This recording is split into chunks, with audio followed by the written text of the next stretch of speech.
Assalamualaikum warahmatullahi wabarakatuh. Innal hamdalillah nahmaduhu wa nasta'inu wa nastaghfiruh wa na'udzu billahi min syururi anfusina wa min sayyiati a'malina. May yahdihillahu fala mudhillalah wa may yudlil fala hadiyalah.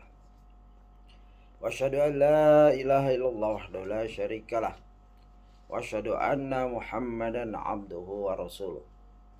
Ya ayyuhalladzina amanu taqullaha haqqa tuqatih wa la tamutunna illa wa antum muslimun. Ya ayyuhan nasu taqu rabbakumul ladzi khalaqakum min nafsin wahidah wa khalaqa minha zawjaha wa batha minhuma rijalan katsiran wa nisaa'a wattaqullaha alladzi tasaaluna bihi wal arham innallaha kana 'alaikum raqiba. Ya ayyuhalladzina amanu taqullaha qulu qawlan sadida yuslih lakum a'malakum wa yaghfir lakum dzunubakum wa may yuti'illah wa rasulahu faqad faza fawzan 'azima. Amma ba'd. Fa inna asdaqal hadi kitabullah wa khairil hadi hadi Muhammadin sallallahu alaihi wasallam wa sharral umuri muhdatsatuha wa kullu muhdatsatin bid'ah wa kullu bid'atin dalalah wa kullu dalalatin finnar. Ayohal ikhwah rahimani wa rahimakumullah, bapak-bapak, ibu-ibu, adik-adik, anak-anakku sekalian. Pada kesempatan lanjutan yang kajian yang ke-34 dari Sirah Nabawiyah susunan Al-Ustadz Dr. Firanda Dirja LCMA Hafizahullah, di mana kita sudah sampai ke halaman jilid 1 bab 5 halaman 321. Kisah-kisah tentang kelahiran Nabi Muhammad sallallahu alaihi wasallam. Di mana ada beberapa kisah yang dikritisi oleh agama lain bahwa tidak masuk akal, tapi Allah memberi mukjizat nabinya, rasulnya sejak bayi lagi. Bahkan sebelum lahir lagi. Namanya sudah disebut di Taurat dan Injil, ismuhu Ahmad.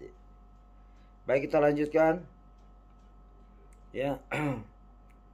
Kita sampai pada pembelaan penulis terhadap kritikan dari masa kecil Nabi yang tidak masuk akal katanya. Sampailah firman Allah, yakinlah akan firman Allah. Idza arada syai'an ay yaqula lahu kun fayakun. Di mana nabi-nabi memang punya mukjizat. Ada Nabi Isa dari kecil, Nabi Musa dihanyutkan waktu bayi, belum jadi nabi saja sudah dapat mukjizat. Dan mukjizat Nabi Muhammad SAW melihat begitu diangkat anak susuan oleh Halimah Sa'diyah, susunya banyak, hewannya gemuk-gemuk, dan keledai, kendaraan tunggangannya berlari cepat mengalahkan kelompoknya yang mencari kerja menyusui bayi. Begitu. Karena apa? Jika Allah Azza wa Jalla berkehendak, maka Allah Azza wa Jalla akan berkata jadilah, maka jadilah ya. Kun fayakun. Begitu. Di antara efek nyata dari pembersihan jantung atau hati Nabi sallallahu alaihi wasallam serta penjagaan Allah Azza wa Jalla terhadap beliau sallallahu alaihi wasallam dari godaan setan adalah akhlak Nabi sallallahu alaihi wasallam yang sangat mulia. Semakin kita menelaah sirah nabawiyah, kita akan semakin sadar bahwa akhlak Nabi sallallahu alaihi wasallam adalah mukjizat. Akhlak Nabi tidak tercelah sedikit, tidak ada celah musuh-musuhnya untuk menghinanya, merendahkannya, kecuali membuat-buat, ngarang-ngarang. Kalau ngarang-ngarang bebas, kalau ngarang orang asal bertanggung jawab nanti di akhirat. Nabi begini, Nabi begitu, bebas itu. Artinya bebas semaunya. Mereka nggak takut Allah, mereka nulis, begitu.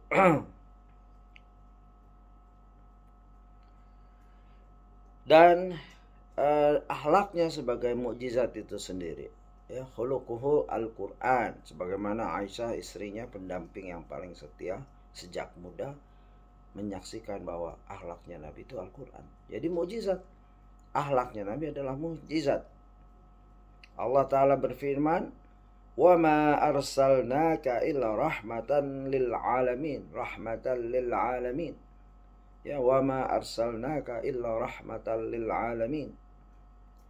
Tidaklah kami utus engkau kecuali sebagai rahmat bagi alam semesta. Al-Anbiya ayat 107. Ya, rahmat bagi alam semesta. Ya, bukan bagi sekelompok kaum seperti orang Arab saja, bukan. Ya, sebagai Isa alaihissalam untuk Bani Israel saja, bukan. Alam semesta, jin dan manusia. Bahkan orang yang mengikutinya juga mendapat rahmat. Yang tidak mengikuti, yang memusuhinya pun dapat rahmat. Ya, nanti ada itu perincian itu. Anas bin Malik pernah mengisahkan, khadamtu Rasulullah sallallahu alaihi wasallam 10 sinin. Wallahi ma qala li uff qat wa lam yaqul li syai'in fa'altuhu lima fa'alta kada wala li syai'in lam af'alahu alla fa'alta kada. Coba dengar persaksian sahabat yang menampingi beliau. Yang artinya tadi, saya bekerja melayani Nabi sallallahu alaihi wasallam selama 10 tahun. Dan demi Allah selama itu pula beliau tidak pernah menghardikku dengan perkataan bahasa Arabnya dan beliau tidak pernah pula mengkritisi pekerjaanku dengan mengatakan, kenapa kamu berbuat ini dan itu, kenapa ini belum kamu kerjakan. Ini kesaksian, ya, kejujurnya seorang yang mendampingi beliau 10 tahun. Ya, 10 tahun tidak sebentar itu. Hadis riwayat Muslim nomor 2309. Ya, dari sini kita, ya alhamdulillah, ya saya tambahkan sedikit. Dari sini bisa belajar dari Nabi bagaimana menjadi tuan.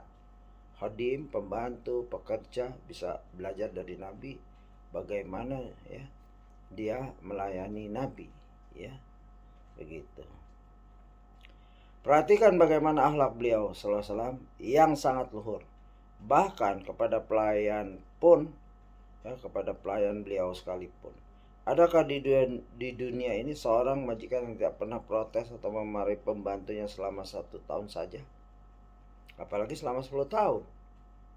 Anas bin Malik radhiyallahu anhu juga mengatakan, kuntu amshi ma'an Nabiy sallallahu alaihi wasallam wa alaihi burdun najraniyun ghalizul hasiyati fadarakahu a'rabiyun fajazabahu jazbatan syadidatan hatta nazartu ila sabhati atikin Nabiy sallallahu alaihi wasallam qad atharat bihi hasiyatur ridai min shiddati jazbatihi. Thumma qala murli min malillah alladhi indaka faltafat ilaihi fadhahika thumma amara lahu bi'ata'in. Coba lihat nih akhlak beliau, betapa, ya, mulianya. Ini kesaksian Anas bin Malik. Suatu ketika aku berjalan bersama Nabi Shallallahu Alaihi Wasallam, sedang beliau memakai selendang buatan Najran yang kasar bagian pinggirannya. Tiba-tiba beliau disusul oleh seorang Arab Badui. Lalu orang tersebut pun menarik selendang beliau dengan tarikan yang keras. Saking kerasnya tarikan tersebut sampai aku melihat pinggiran selendang membekas di leher Rasulullah SAW. Coba, ya, bayangkan. Arab Badui itu kemudian berkata, "Hai Muhammad, berikanlah kepadaku harta Allah Azza wa Jalla yang ada padamu. Ya, begitu kasarnya. Tapi begitu lembutnya Rasulullah SAW. Nabi SAW pun kemudian menoleh ke arah si Arab Badui tersebut sembari tersenyum. Bayangkan, ya, gak ada makhluk seindah Rasulullah SAW akhlaknya. Tidak ada makhluk seindah Rasulullah, ya. Dan kita saksikan dari sejarah yang autentik, ya. Kemudian menoleh ke arah si Arab Badui tersebut sembari tersenyum.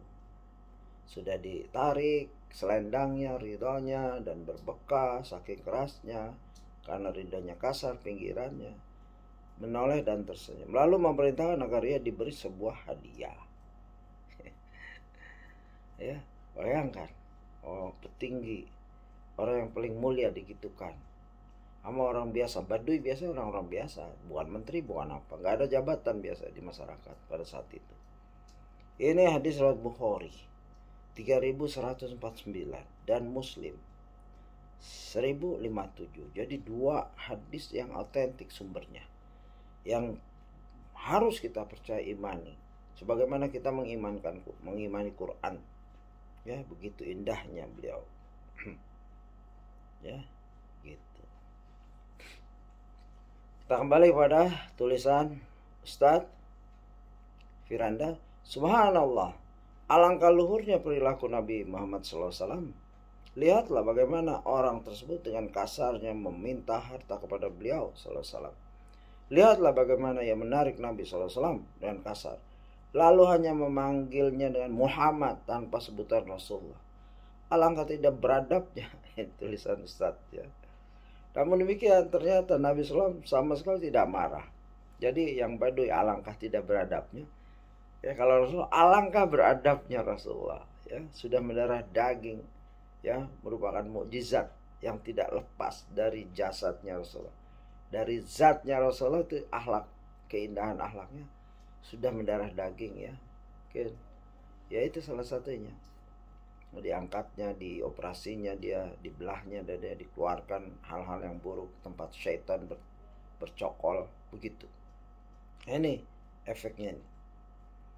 Alangkah tidak beradabnya. Namun demikian ternyata Nabi SAW sama sekali tidak marah, padahal beliau SAW sangat berhak dan mampu untuk marah, bahkan mengusir orang tersebut dari hadapannya.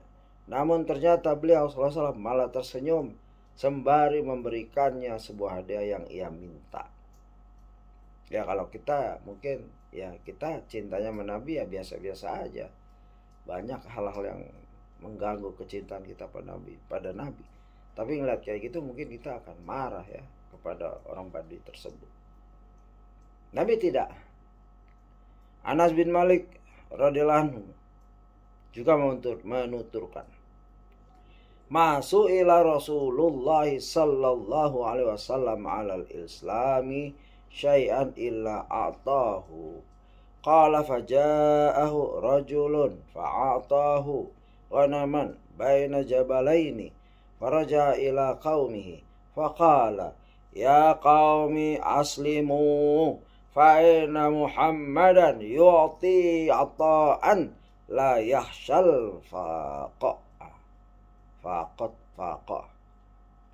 Ya, tidaklah Rasulullah, ini dari kesaksian Anas bin Malik lagi, tidaklah Rasulullah dimintai sesuatu karena Islam kecuali pasti beliau akan memberikannya. Pernah seorang minta kepada beliau, kemudian beliau memberikan kepadanya kambing sepenuh lembah, ya, kambing sepenuh lembah, ya, di antara di antara dua gunung. Bayangkan. Orang tersebut pun langsung kembali pada kaumnya dan berkata, wahai kaumku, masuklah kalian ke dalam Islam. Sungguhnya Muhammad itu memberi lainnya seorang yang tidak takut miskin. Hadis riwayat Muslim nomor 2312. Ya. Lihatlah bagaimana ringannya tangan beliau SAW dalam bersedekah. Lihatlah bagaimana rasa takut dan khawatir akan lihatlah bagaimana rasa takut dan khawatir akan kemiskinan telah sirna dari hati beliau sallallahu alaihi wasallam. Karena ia telah dicuci bersih oleh Allah Azza wa Jalla. Ya, begitu. Hatinya telah dicuci bersih. Bukan masalah keburukan, marah itu. Tidak takut miskin itu suatu hal yang halus ya. Yang kelihatan wajar ya. Manusia mengumpulkan uang, capek-capek dan lain-lain. Pelit itu. Tapi tidak ada itu sedikit pun pada Nabi. Jadi begitu susahnya musuh Islam mencari celah Nabi. Dan begitu bangganya kita, walaupun mungkin kita ini pelit, kita penakut ya, tapi kita senang punya Nabi yang seperti ini. Dan semoga ya kita mempelajari dan mengamalkan sedikit banyak. Yang tadi pelit baca sejarah Nabi jadi baik, jadi dermawan ya, jadi penakut ya, menegakkan kebenaran. Melihat perjuangan Nabi jadi berani. Yang tadinya malas untuk beribadah, melihat perjuangan Nabi, ibadahnya Nabi jadi, itu maksudnya sirah ya, yang disusun oleh para ulama, para asatidzah kita begitu. Nah, kita baca terus. Ya, ini asupan keimanan. Asupan segala hal, yaitu akidah, manhaj. Ya, ini dari saya. Asupan keimanan, akidah, manhaj, akhlak, budi pekerti, namakan saja yang kebaikan-kebaikan ya. Ya, begitu. Pasti ada di sirah Nabi. Gitu. Dan para sahabat jelas. Makanya jangan malas baca ini. Walaupun lama seumur hidup kita baca dan kita amalkan sedikit demi sedikit. Ya. Rasulullah ya, sungguh tidak akan ada yang bisa berakhlak seperti akhlaknya Rasulullah SAW.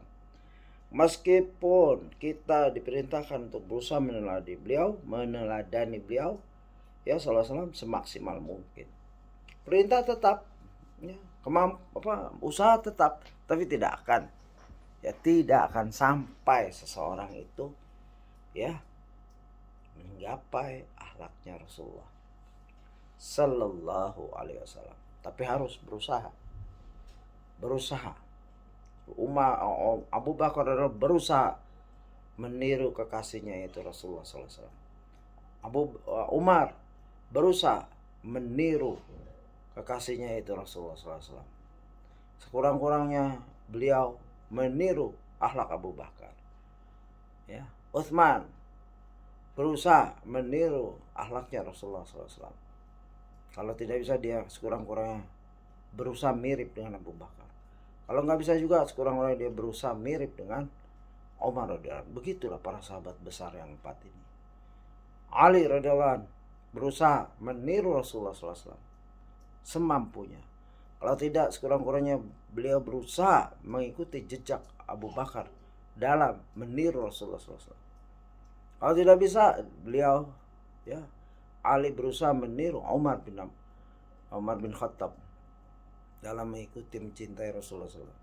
Kalau tidak bisa juga, dia berusaha meniru Utsman bin Affan. Dan banyak pujian Ali radhiyallahu anhu ya terhadap ya, kalau Rasulullah sudah jelas terhadap Abu Bakar, Umar, Utsman, dan tidak sesuai dengan apa yang dituduhkan oleh Syiah yang membenci para sahabat dengan mengadu domba kemuliaan mereka. Ya, ini dari saya. Kita kembali tulisan beliau. Perhatikan pula bagaimana Nabi SAW menjaga dan menunaikan amanah yang dititipkan pada beliau SAW. Orang-orang Mekah biasa menitipkan barang-barang berharga pada Rasulullah SAW yang ketika itu belum diutus sebagai Nabi. Belum jadi Nabi, sudah menjadi orang yang dipercaya.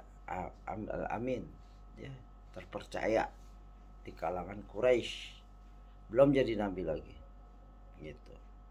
Julukan Al-Amin, orang yang sangat terpercaya, ya, sangat terpercaya, yang mereka berikan kepada beliau SAW bukanlah basa-basi ataupun isapan jempol belaka, melainkan hakikat dan kebenaran yang mereka saksikan dan akui dengan pasti.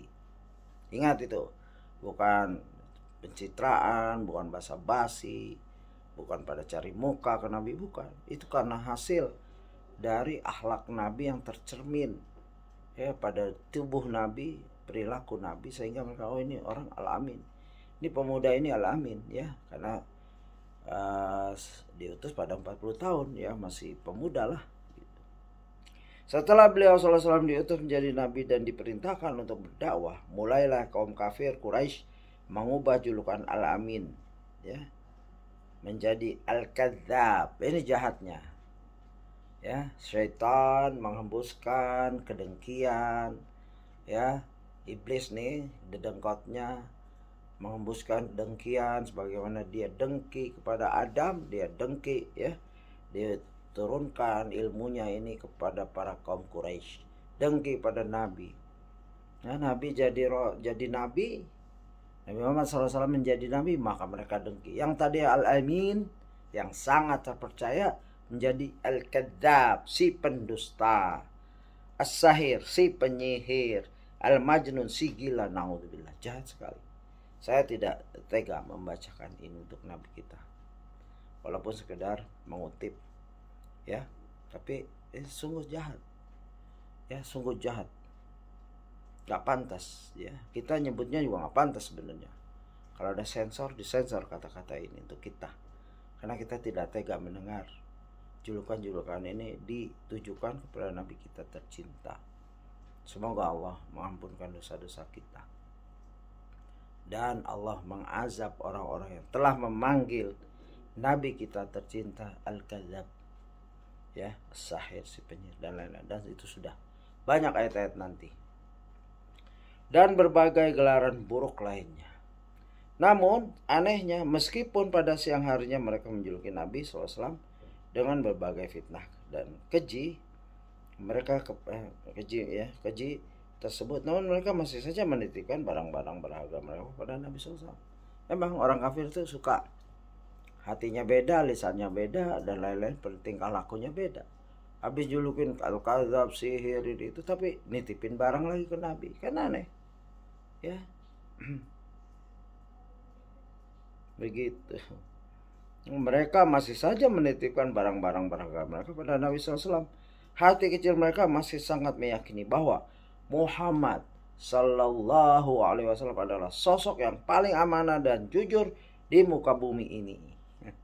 Ya, orang kafir ini memang bingung, hatinya itu bertentangan ya, ya apa yang mereka ya alami gitu bertentangan, konflik di dalam hati batin mereka dengan tingkah laku mereka, dengan lisan mereka, dengan jawari. Ya syukurinlah jadi orang kafir itu, nggak enak, pecah nanti pembuluh-pembuluh darah gitu, karena hidupnya bertentangan terus. Ya sebenarnya dia ngakui, tapi malu mungkin sama kawan-kawannya, malu sama keluarganya, takut sama keluarga, takut sama orang lain. Betapa terjajahnya mereka. Kalau orang beriman aslim taslam, dia cinta Allah, cinta Nabi, sudah, sisanya sudah boleh diambil, boleh tidak. Manusia lain selain firman Allah dan hadis boleh diambil, boleh tidak. Diambil kalau sesuai dengan Quran dan Sunnah, ditinggalkan jika bertentangan. Ringan beban hati ini, luas, lapang dadanya orang beriman yang seimannya sedikit ya. Apalagi imannya tambah ya, seperti para sahabat besar itu. Mereka orang-orang merdeka. Begitu. Baik, kita lanjutkan. Ketika rencana pembunuhan beliau sudah akan dieksekusi, ya ini. Ya. Tadi ada kisah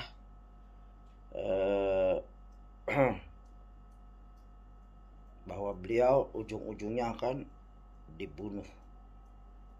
Begitu.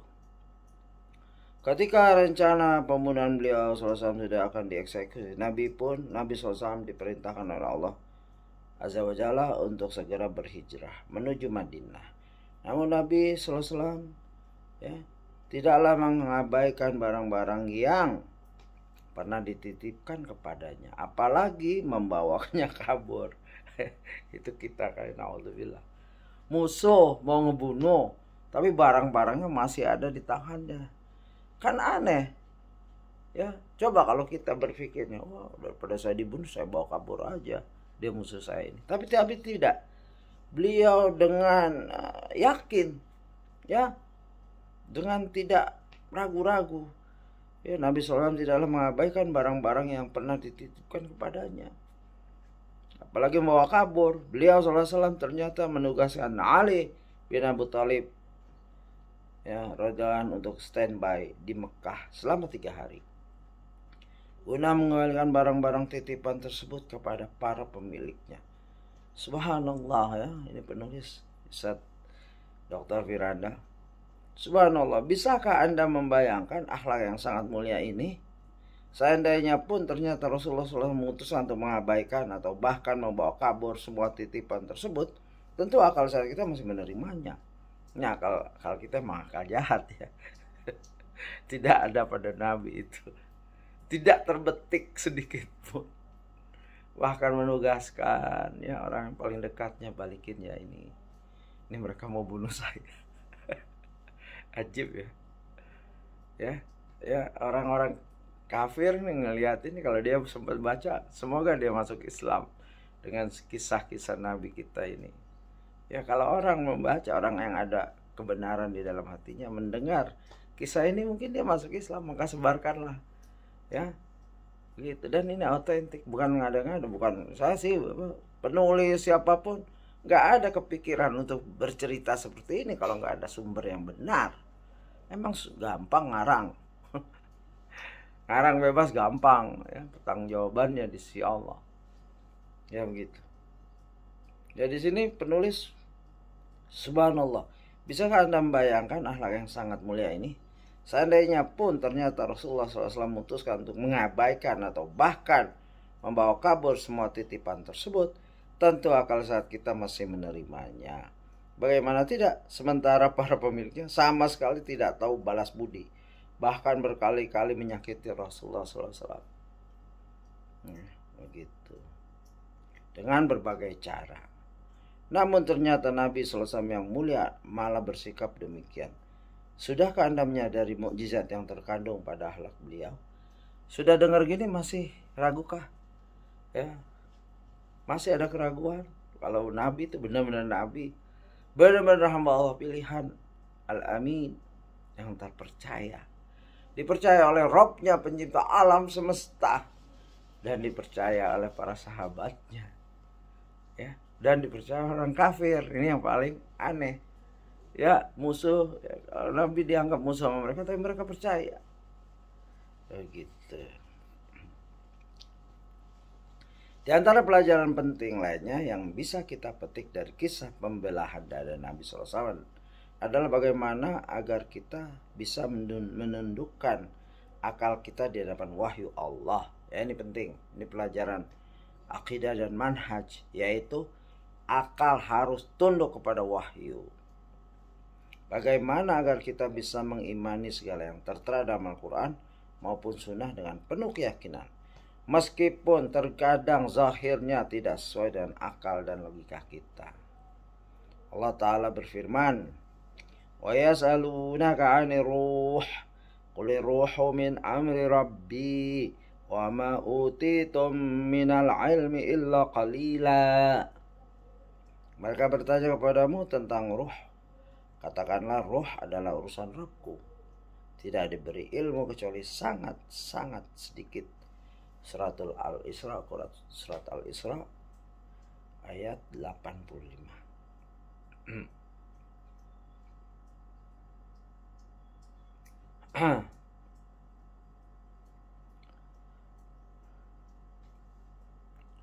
Allah Azza wa Jalla telah memastikan bahwa pengetahuan tentang ruh hanya ada padanya. Jadi, dengan teknologi dan alat secanggih apapun, manusia tidak akan pernah mampu mengetahui hakikat ruh, meskipun ruh itu jelas-jelas eksis dan berada di dalam tubuh mereka.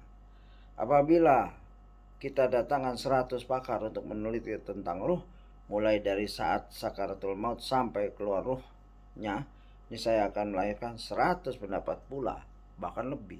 Satu orang 100 pakar pendapatnya belum tentu satu. Itu kalau satu orang satu pendapatnya. Kadang-kadang satu orang pendapatnya 5, ya bisa 500 pendapat, ya, itu dari saya. Ya, likuli ra'sin ra'yun, setiap kepala ada pendapat. Apabila kita datangkan 100 pakar, ya ini penulis Ustadz Firanda, untuk meneliti tentang ruh mulai dari saat sakaratul maut sampai keluar ruhnya, ini saya akan melahirkan 100 pendapat pula. Karena tidak ada satupun dari manusia yang memiliki ilmunya, dan kesemuanya hanyalah asumsi, dugaan, perkiraan, dan semisalnya. Ini hanyalah satu contoh, yaitu tentang ruh, yang mana kita meyakini keberadaannya dalam jasad kita, belum lagi berbagai hal gaib lainnya seperti hakikat jin, malaikat, surga, neraka, dan seterusnya. Ya, wallahu alam. Kita cukupkan pertemuan kita di pertemuan kajian ke-34. Insya Allah kita sambung di kajian 35 jilid 1 bab 5 halaman 326 insyaallah taala. Subhanakallahumma bihamdika asyhadu an la ilaha illa anta astaghfiruka wa atubu ilaih. Assalamualaikum warahmatullahi wabarakatuh.